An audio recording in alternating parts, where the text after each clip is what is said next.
جديان فكرتي مرة بوحدة عايشة وضامة نفسها من الخوف، عايشة بالخفية؟ عمرك فكرتي بوحدة كاظة قلبها من الخوف لا يروح يطب عليها واحد من عمامها لو ولد عمها؟ ما فكرتي؟ عمرك ما راح تقدرين تفكري. روحي، خلي وروحي.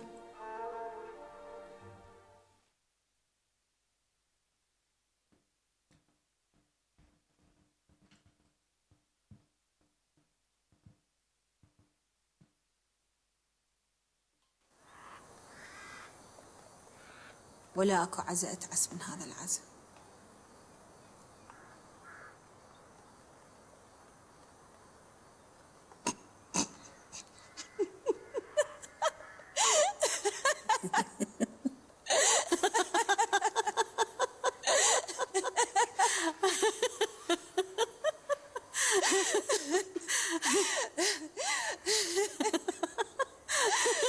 صاري ما طلع يعرفوني ولا حتى بناته.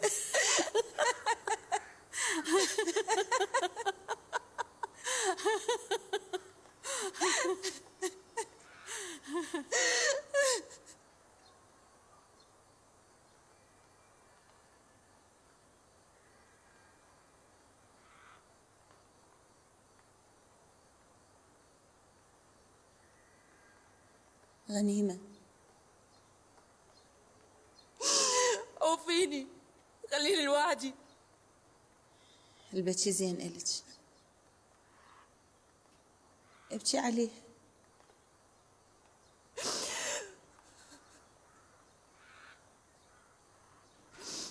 والجاني قاعدة ابكي على روحي.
Okay, thank you very much. Thanks for coming. Thank you, Abdullah, for coming. Thank you. The clips that you've just seen come from Abdullah's film Only Men Go to the Grave, his feature film. He's also directed 2 shorts and as well as sponsored advertisements. So I'd like to launch in a way. You studied filmmaking partly in Paris, is that correct? Yes, that's true. I did my film studies in Paris for 3 years, and you know, just the mere fact of being in Paris, which is, I think there's something. The mere fact of being in Paris is the cinema to them is not just, it's a way of life, you know, it's lifestyle. To go to the cinema, to watch a movie, to go with your friends, and to come out to critique a movie, that to me was the best lesson in cinema, you know, cinema is life. In the end, and that's what I got out of France, to be very honest with you. But in terms of your influences as a filmmaker, where would you say they come from mostly? Influence as a filmmaker, you know, you're influenced by your own life. I grew up in Fujairah, in a quiet town. Our only entertainment was the VHS rental store. and I had a membership over there when I was a kid. So every week I would go and rent 10 movies, 10 VHS, Bollywood movies, Egyptian movies, all of these kind of movies, and watch them as a kid. And I always wanted to be part of this magic. I always, when I was a kid, I thought making a movie was actually to make a VHS.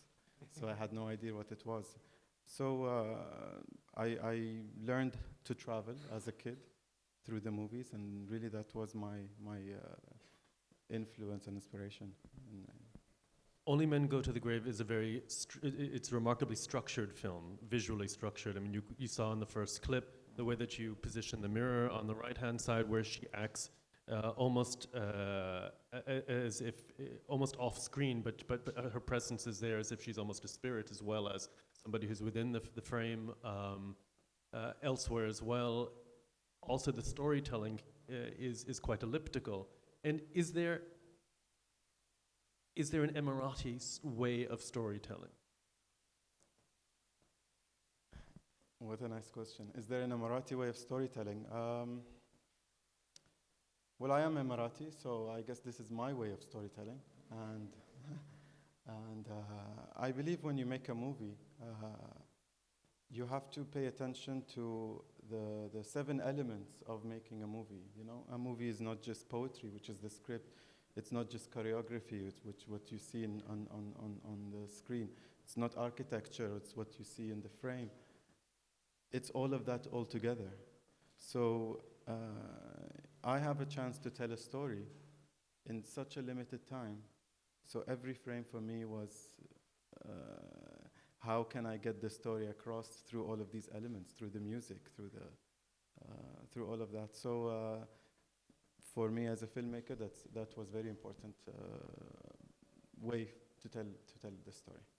I realize the question was deliberately naive in a way, because what I wanted to dive into in a way is how a narrative is told, how a narrative is told, how you want to tell that narrative as opposed to how it might be told in Hollywood, for example, how it might be told in France, how it might be told elsewhere. That's why I was also asking about your influences and how there's clearly a sense of experimentation as well in your work, which is fascinating to watch. So that's where I'm kind of going with it. Only Men Go to the Grave deals with a lot of taboo subjects that most people are not comfortable talking about. I don't know if the audience have seen the movie, but it talks about cross-dressing, it talks about gender identity, it talks about kids out of wedlock, love, alternative love. And all of these subjects are very sensitive subjects. For me to put all of that in one movie, I had to use a way, and at the same time not to make my audience uncomfortable. I had to use their imagination while making a movie so that the movie takes place in their minds rather than what they see or what they hear. So I think that's very important, and that's the magic of films, and that's how you travel. So to utilize the imagination of your viewer as a form of like using the camera to make an image, you also use the mind to tell the story. So that's what I aspire to do in this movie, and how I wanted to tackle these big subjects. But you're not afraid of tackling any big subject, because you've dived in with this, you've dived in with the Piaget advertisement that you've done. How difficult has it been for you to get your films financed, to get people to read your scripts? I never got financed. It was all self-financing, and that has its that has its positives, and also it has its negative side. The good thing about it is that you have the freedom to shoot whatever you want to shoot, and that is a privilege or a luxury that I had when I was shooting Only Men Go to the Grave. So I really can talk to you as a director right now, but really as a producer, I am clueless. I don't know how financing works and how it will work. especially with all of these cultural events getting cancelled, like the Abu Dhabi Film Festival, Yeah, Dubai we'll talk Film about that a Festival, little bit later. Yeah. But now we have Sharjah Film Platform, so that's great. Go ahead.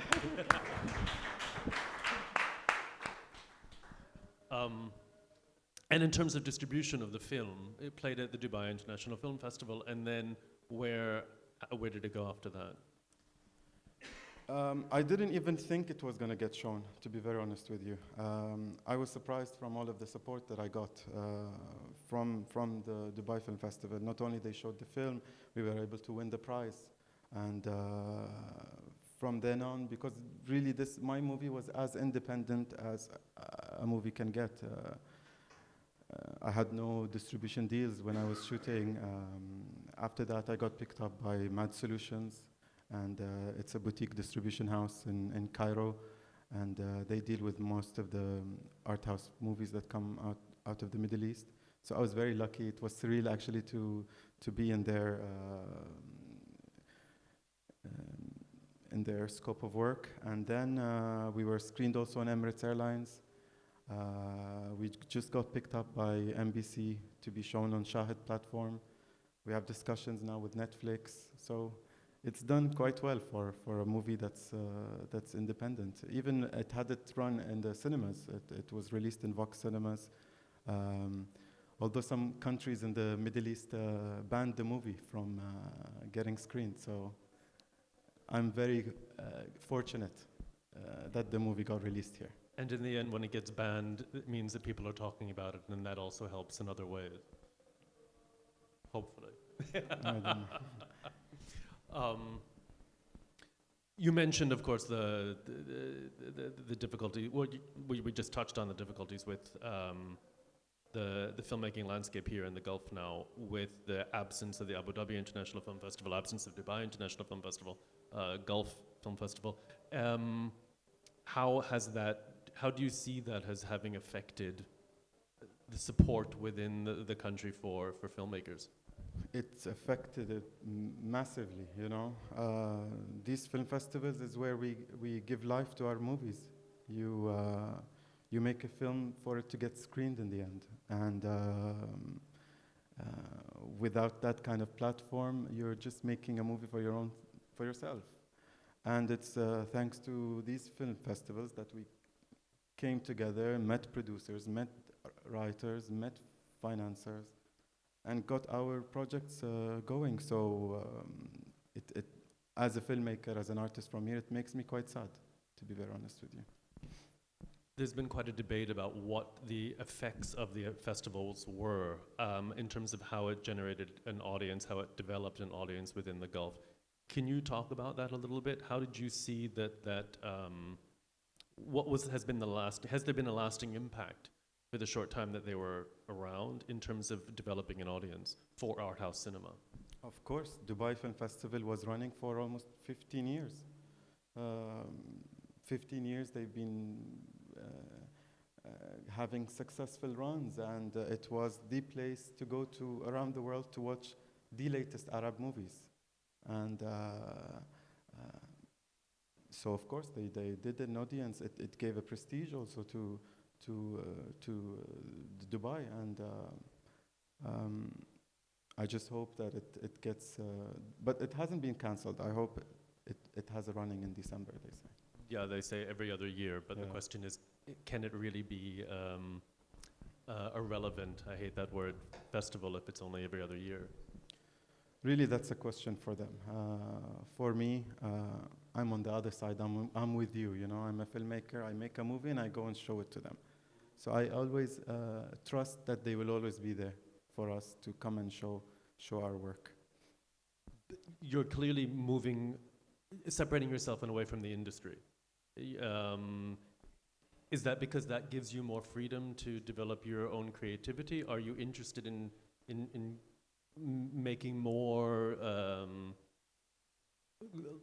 films with larger budgets, with getting more involved in that element, or you like that kind of independence that you have? it's a movement, you know, cinema here in the UAE. It's still not an industry per se. I think all of us are independent right now. We don't, I call upon having a national film institute, an umbrella for us to come together. And that's how we can be a part of a family and to come together and create something sustainable as an industry. Otherwise, I think we're all independent right now. We're all working in our own satellites. And of course, I would love to be working with everyone else under the same umbrella, and because in the end, it's an exchange of knowledge, exchange. To make a movie, it involves 100 people to make one film. A director doesn't make a film himself. So of course, I prefer to be working with a lot of people and to be always meeting a lot of people. I just saw Nawaf Al-Janahi, the filmmaker, who I haven't seen in ages. So I don't know if he's here. Has there been a discussion among Emirati filmmakers about the possibility of trying to organize some kind of national film institute? And I realize that I don't want to lump all of you together, and that's, I think, a danger that many people have, is that Emirati filmmakers, Romanian filmmakers, French filmmakers, as if somehow they're all covered under one umbrella, and that's not true at all. But is there some kind of movement to, because it is so small, to organize in a sense? I'm sure it's going to come. You know, our only challenge is time, I think. But I haven't heard of anything as such. I've only heard of cancelled festivals, that's it. And for your next project, where are you going? I'm writing now a script called The Camel, and it's a love story between a man and his camel. And I want to explore love between a human and an animal, because love comes in many different forms. And this camel, the man left his wife because of this camel. So I want to explore that in the next movie. And this is inspired by real story events. So that's where I'm going right now with my, and I also got my production company. I work a lot on commercials and keeping busy. And with working in commercials, how does that allow you to exercise your artistic vision? I've only seen one, the Piaget, and for those who don't know, Abdulla directed a commercial for Piaget, the watch company, and it's a marvelous story. It's not simply an advertisement, but it's a storytelling. It's a genre busting, but also gender busting, one might say, advertisement, and being able to tell a story as a commercial, as I said to you before, of course, they're the most memorable ones.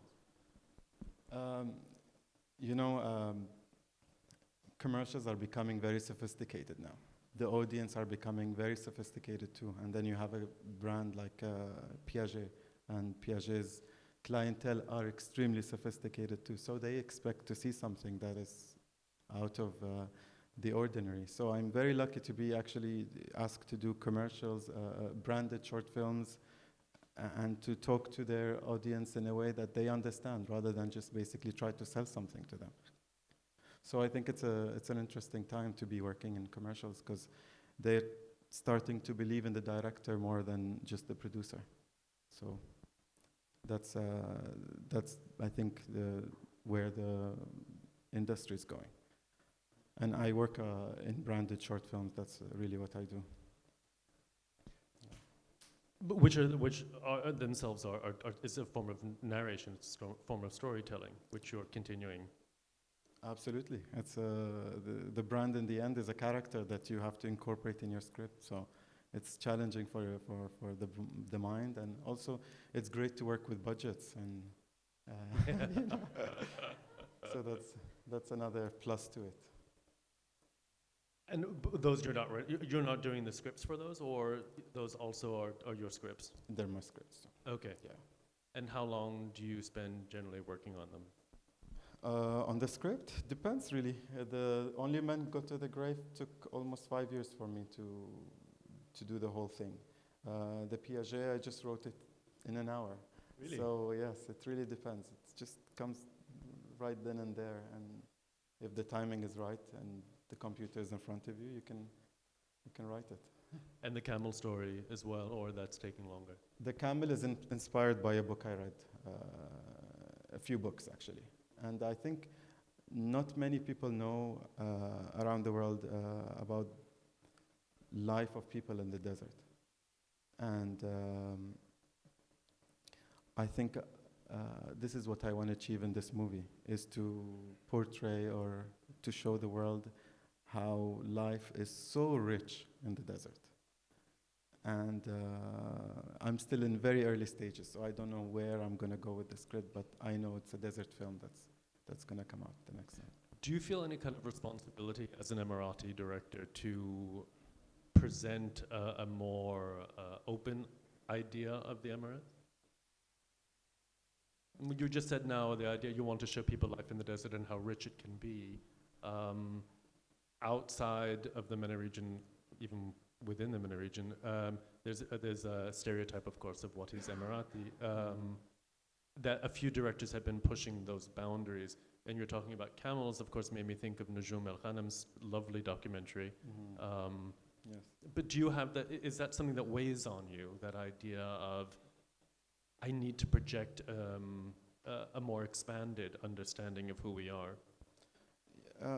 You have an innate desire to tell your own story through a film, and also to inspire whoever is going to watch your movie.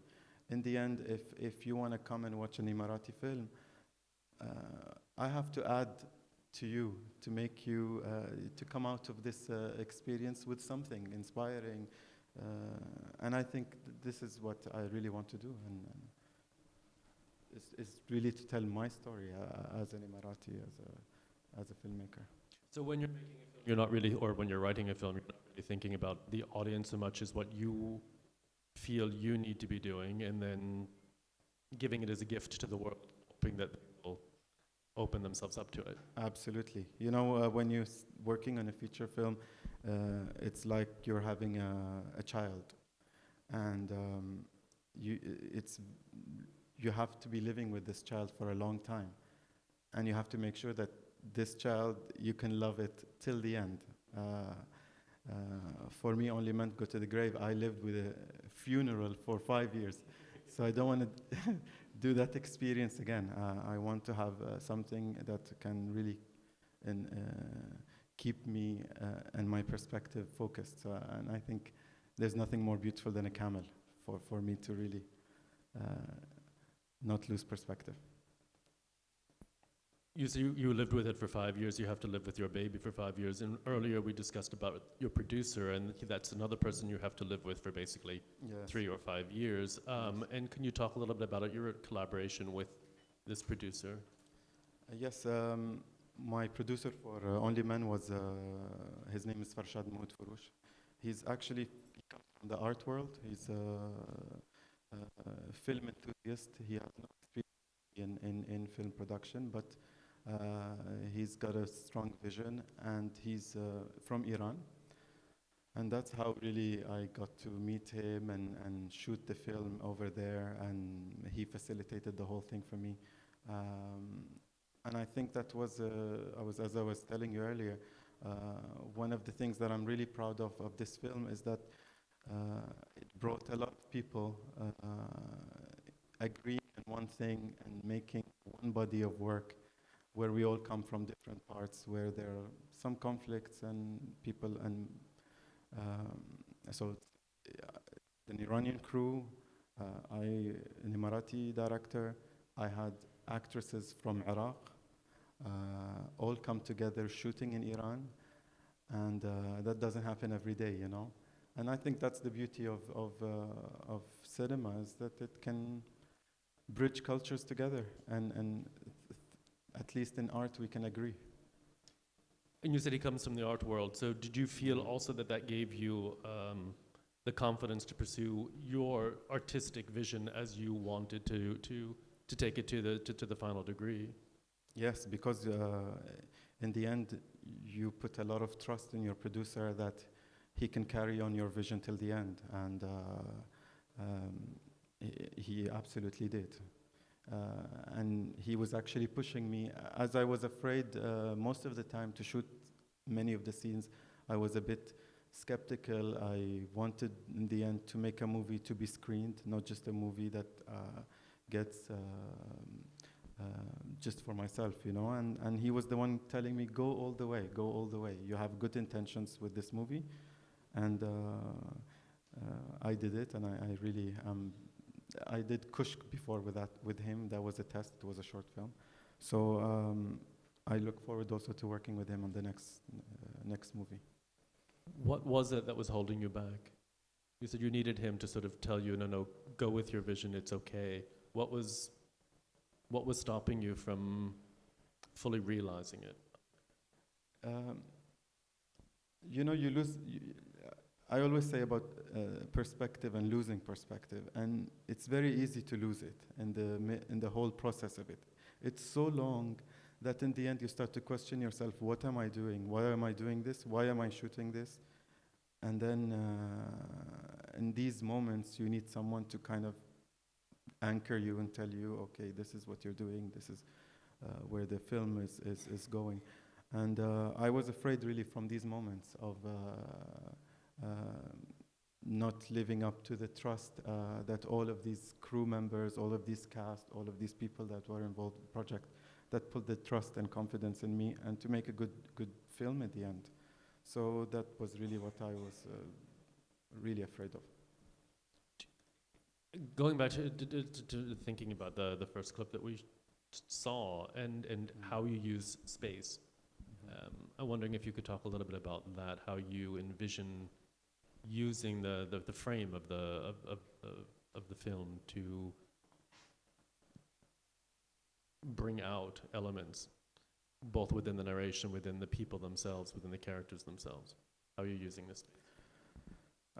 You'll have to watch the movie in order to really understand. As I was telling you, you know, I don't like the idea of showing excerpts of the film, because the film is one full body of work, and you just cannot show that. But to those who have seen the movie, Aisha, the daughter, she's the one who ran away and had a child out of wedlock, and then came back to the house during this funeral.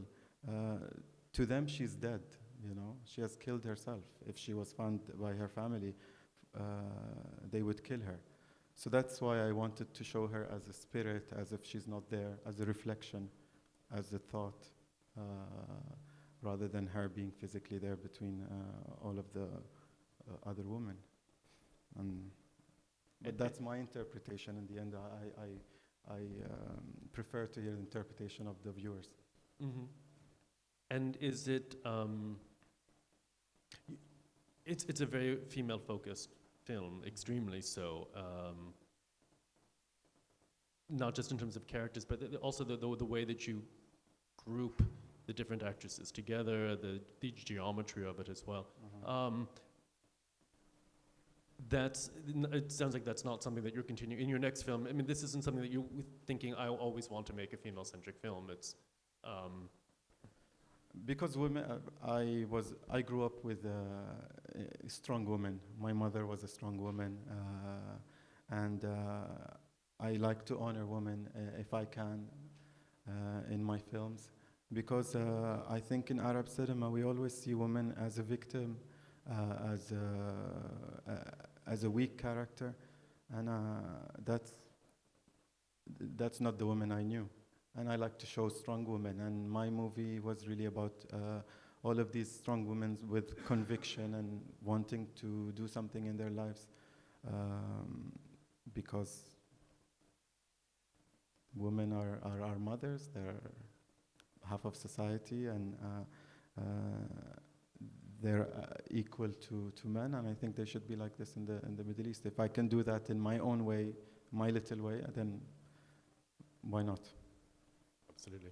And the actresses that you used, they came from, where did you find them? How was the casting for it? The casting happened. I had a very good casting director, so we went to the south of Iran to a place called Khuzestan. It's where the Arabs of Iran live, and they live in a very unfortunate situation. There's a lot of poverty, yet they have a very big, vibrant cultural scene, you know. I stayed there for 1 week, and every night there was a theater show. And at some night you had 2 theater shows, and you had to choose which one to go to. So I got to see that world that I had no idea about, and that's really how I did most of my casting. It was on stage, and hence why the movie feels as if it's set up as a theater play, because I wanted them to be comfortable even. And also, when I work with actors and actresses, I involve them a lot in the process of deciding how to shoot a scene. So I was very much inspired by what they were putting. How much rehearsal do you do therefore with the actors before shooting? Actually, the main actress, we had to work a lot with her, the Fahma, because she's Arab, but she hasn't spoken Arabic in almost 30 years. So not only we had to just rehearse, we had to make sure that you can speak Arabic again. But for this kind of movie, we worked for 2 weeks with the actresses, and and we also had 2 actresses from Iraq, from Baghdad. Mm-hmm. And there was a war between Iran and Iraq, and most of the war took place in the south. So we had very interesting conversations happening, while we were rehearsing, while we were shooting, to see all of these actors and artists come together and for the first time work on a film was very enlightening for me. And is that part of the process that you enjoy, working with the actors? I mean, it's a very different piece of the puzzle, shall we say, from directing, not directing, but from the cinematography, from composing an image. Working with the actors is something that you are excited about? Is it intimidating? How do you approach that?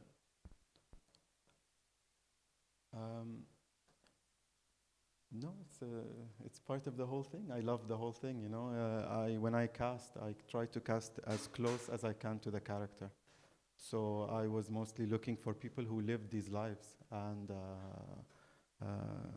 imagine how exciting that is. You get to go and meet people and ask them and get into their lives and their minds to know if actually they're up for this role or not. So it was a fantastic process. If I can, I would be shooting every day. Yes. Nice. Should we open up the conversation to the audience?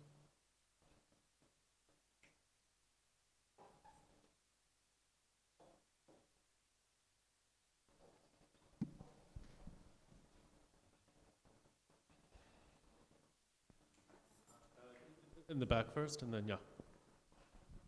شكرا جزيلا. عصام ابو القاسم من جريدة الاتحاد. استاذ عبد الله، تحية اول شيء لجهودك. لدي سؤالين. السؤال الاول هو يعني فيما يتعلق بطاقم العمل اللي اخترته للفيلم، هل هناك شيء محدد فرض عليك التعامل مع هذا الطاقم؟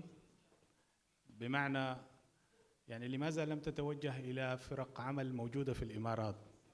هل في إشكاليات في هذا الجانب؟ الشيء الآخر، هل تتوقع منطقة إيران أو المنطقة من حول الإمارات هي جمهور محتمل لنوعية الأفلام اللي بتنتجها، أم إنه جمهورك هو في منطقة الخليج؟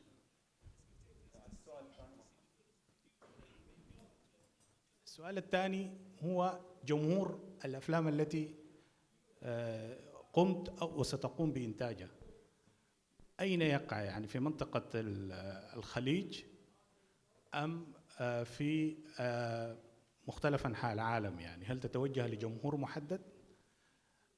والسؤال الأول هو ما الذي فرض عليك أنك تتعامل مع طاقم متعدد الجنسيات بالتحديد من العراق وإيران؟ في وجود ممثلين أو طواقم عمل في الإمارات؟ أول فيلم أنا صورته هو الفيلسوف. كان فيلم إنجليزي مع ممثل مشهور جون رينو، واللي هو فرنسي. فهذا صورناه في فرنسا وما حد سألني هالسؤال. زين. فصورت بعدها فيلم ثاني كشك، وبعدين صورت رجال فقط عند الدفن، وانسألت هالسؤال ليش يعني اخترت هذا. أنا من نفسي أحب السفر، أحب أني أستكشف ثقافات، أحب أستكشف ناس من أماكن مختلفة، ولهالسبب يعني اخترت أشتغل مع هذا الطاقم. وعشان أكون صريح معك، الميزانية التكلفة تقريبا كانت 10% من التكلفة لو صورتها في الإمارات. وأنا يعني مثل ما قلت لك كان دعم خاص، تمويل خاص يعني لهذا الفيلم، فما كان عندي مجال ثاني غير إني أقدر أصور معاهم. وشيء ثالث، السينما الإيرانية مش فقط يعني هي من أحسن السينمات في العالم. عندهم جائزة اللي هي من أعلى الجوائز في الثقافة، اللي هي البالمدور، هي الجائزة كان فيلم فestival، وعندهم أوسكارين، وعندهم تبع برلين، وعندهم كثير يعني من الجوائز، والأفلام الإيرانية تتعلم منها كثير. السؤال الثاني، إذا راح أصور في الخليج، أكيد بالعكس. هذا الفيلم الجاي فيلم الجمل راح يكون محلي ويحكي عن قصص محلية. جمالية العمل في الأفلام إنها تجمع الناس بدل ما تفرق الناس، فلهذا السبب لا غير.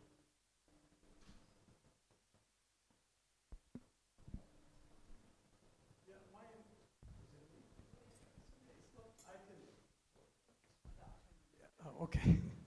It's actually not a question, it's just a comment. I mean, first I must thank you both. I mean, it was really, Jay, it was a great interview. And I think the kind of questions you ask are great. And of course, Abdullah emerged out of this as a very eloquent, somebody who really knows his work and deal with. But there's a one question or line of questioning sometimes that irritates me, and I'll tell you why. It's when the subaltern or people from other subjectivity other than the West always ask is the burden of representation. Reflecting a good image is your work, is about reflecting a good image about the Emirates.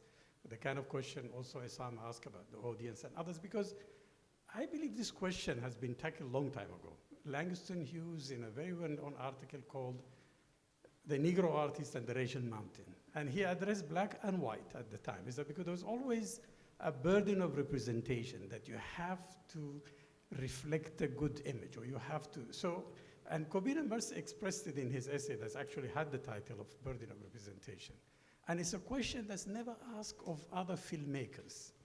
I mean, in the US, for example, no white filmmaker would be asked the question, but Steve McQueen, Spike Lee will be asked always, why are you having certain women in this? Or why are you even tackling like a white subject like hunger, for example, when Steve McQueen did it and then he went into 12 years slave. So I feel it's a kind of question that put a burden on the artist. I mean, it's free if you want to have a love story between a camel and his owner, or it's fine. He's an artist, and he should have the freedom, and the audience is a matter of reception, whether they like it or not. I think we should emphasize always the freedom of the artist from any nationality, from any subjectivity, to tackle any subject he wants, and with whoever he wants. And I just feel like sometimes that's what, living in the West for a long time just alerted me to this kind of line of questioning, and I hope it's helpful. No, I agree with you 100%, and I wasn't, you're completely right, and I wasn't posing the questions well enough, in the sense that one of my frustrations with how the West is looking at Arab cinema is that they're always looking for a particular narrative. And it's something I've been complaining about a lot, is that every country has just as many stories as another. There's just as many stories in the UAE as there are is in the US. There are just as many stories from every class in the UAE as there is in the US. And that's been one of my frustrations as a critic and as somebody who's trying to get major film festivals to look more at what is coming out of the MENA region, as well as the film funds. My frustration is that there's constantly the same kind of narrative that is wanting to be seen by the West, that gets the funding, rather than, let's say, the story of the middle-class kids who are going to university in NYU Abu Dhabi, for example. That story is probably not going to get funded because the West is going to say, oh, why should we bother, because that's just a story that we see somewhere else. So I apologize for not positing that kind of background before I was asking Abdullah that question.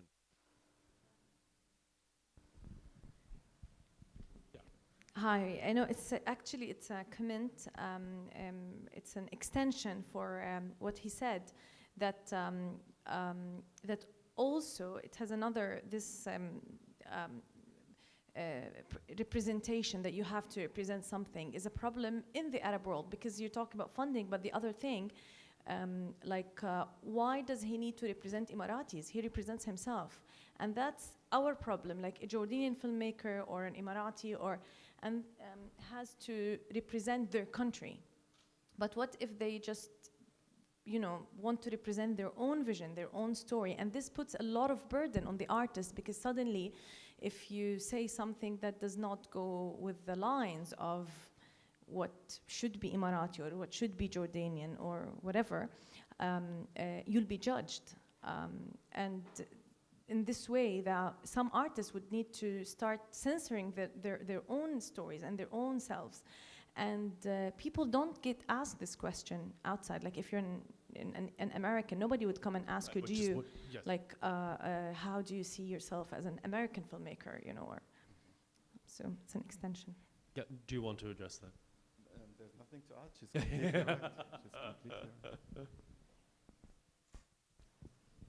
It's a very engaging discussion. I've got two questions. The second one's not as important as the first one. But so the first question is, we've been talking about the film festivals that have started out here and then have gone south.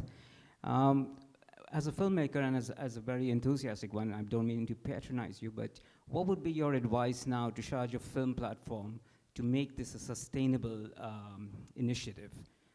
That's the first question. The second one is, we had a VR panel earlier, and you spoke about how the film that you've just done, I've not watched it, but I will watch it now, was about, almost like a theater setting. Would you be moving into the new VR, AR space with this kind of narrative of yours, or looking at it, or experimenting with it? Thank you. I think the most important thing for us here is to create a culture of film rather than just create festivals. Film has to be regarded as life, as I said. It's not just you go to the cinema, you watch a movie for entertainment, get your popcorn and khalas. No, you need to create a culture of appreciating cinema, of appreciating film, of appreciating art, in order for the industry to come up and become sustainable. And I think Sharjah Art Foundation has done a great job within the art field, and I hope that they can do this with film. Because that was what in the previous film festivals, glitz and glam. In the end, you have to create culture. You have to create people loving movie, appreciating it. Reach life. And your second question was about IR? What's that? The virtual reality? Let's deal with this reality first.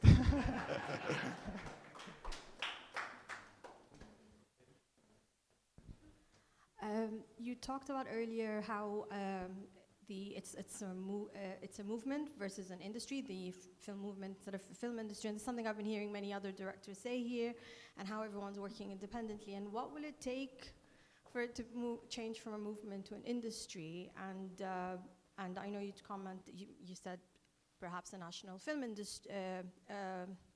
institute, and would that be something from a government, led institute or privately? I'm curious to know, like, what kind of different ideas you think could happen if more of this is discussed or more of this is shared with other filmmakers to see how people could get together to start rallying and taking it maybe another step, because it's been, I think a frustrating 15 years where, there is a festival and people watch movies, the festival's over, it's back to, hey, let's go and watch the latest Marvel, and everyone talks about those movies, and not enough attention is given, I think, to independent films. And where is the representation within at least the UAE film industry, so Emirati filmmakers and the other nationalities who live here, and what kind of stories can that be told and shared together that represents UAE cinema versus just, Emirati nationals only? Thank you. Something great happened a year ago. Saudi opened up to cinemas.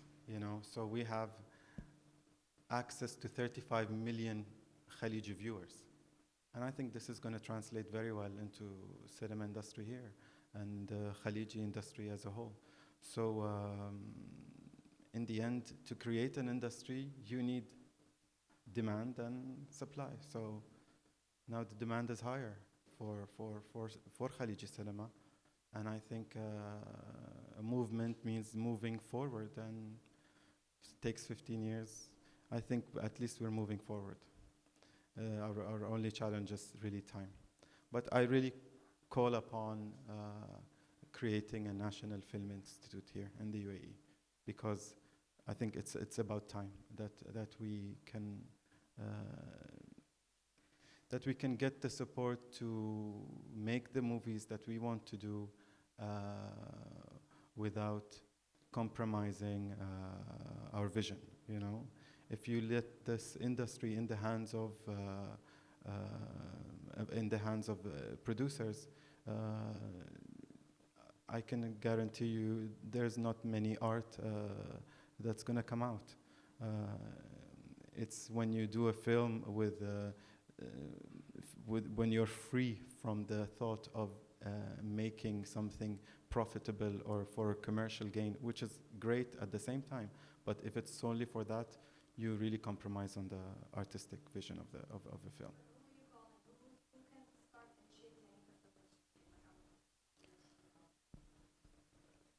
Usually it's under the Ministry of Culture. It's under the film is culture in the end.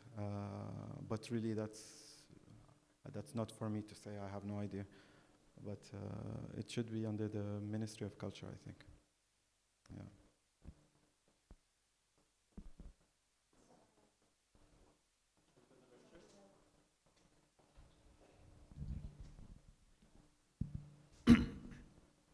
Thank you, by the way, for this talk. This has been really amazing. Unfortunately, I'm not very familiar with your work, well, up until now, of course. One thing I did want to ask, well, first I wanted to start with a comment, and this is about your upcoming, the film that you're working on called The Camel. And I just want to say, as an artist to another, not to imply that I'm your equal, there's a reason why you're on that stage and I'm here, but as one artist to another, I just wanted to say, I wish you the utmost success in making The Camel. I think it's extremely important to make films like these, especially coming as a Arab filmmaker from diaspora, from America. A lot of these symbols, they become, obviously, when they're discussed within art, especially in the political realm, it's about stereotypes. It's about misrepresentation and things like that. I think you have a real opportunity to make something that could help Arabs within the diaspora kind of reclaim their symbols a bit. And I think that's extremely important. Now the question I want to ask, not really related to that, but I'm interested to hear your thoughts.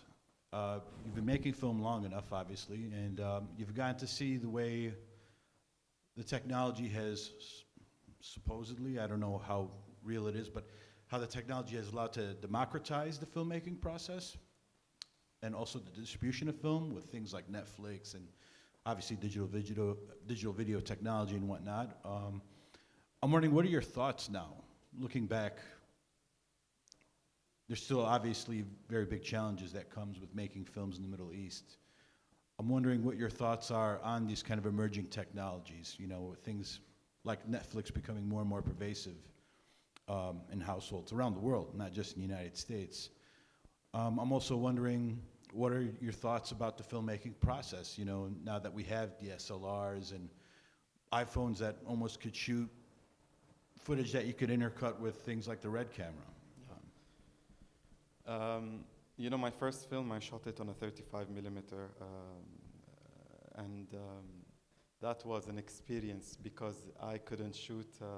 Every shot was like 2 or 3 takes, and then the producer would go crazy, and then I had to deal with that. And then when I shot my other films, I shot it in digital, and I was taking 20, 30 takes.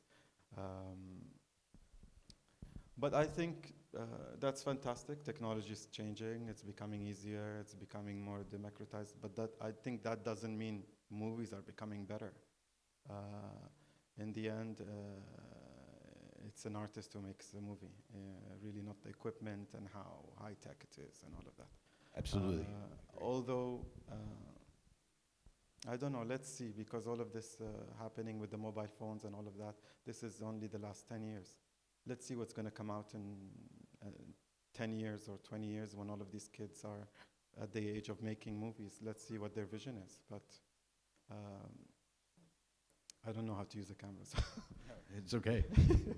You know, just looking for general thoughts, and like, you know, again, I think with like Netflix, I guess the reason why I asked the Netflix question is that, like, I was over at my brother's household, and he's engrossed in this Turkish historical epic. I forget the name of the show. I mean, there's like a gazillion episodes, and it just kind of got my mind running a bit. I'm like, wow, well, just about anybody could stumble onto something like this and watch it and might even enjoy it, you know, given their subtitles and things.